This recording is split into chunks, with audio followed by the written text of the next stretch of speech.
Bolajonim, gaplarimni diqqat bilan eshit. Boshing tinimsiz og'riyaptimi? Sababi boshda emas, boshqa joyda. O't qopi jigarni tagida turadi.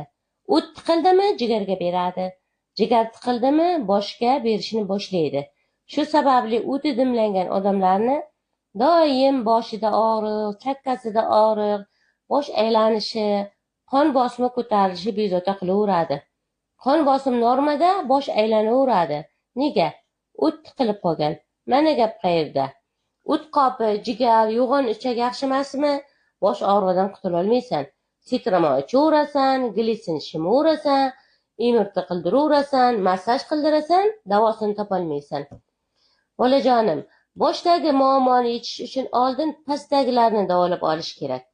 Boshini ichida qisib turadigan narsani o'zi yo'q. Miya qatiqqa o'xshagan narsa. Qisib qoladigan hammasi bo'yinda, osteoxondroz. Bir qarasang qulog'ing chiyillaydi, bir qarasang shang'illaydi. Kimda shu muammolar bo'lsa murojaat qilsin. Tabib bo'yini maslahatlari bepul. Fitokurs yozib beraman. Yurakchani bosib kommentariyaga fitokurs deb yozib, videoni tanishlaringga jo'natib qo'yda, men bilan bog'langin.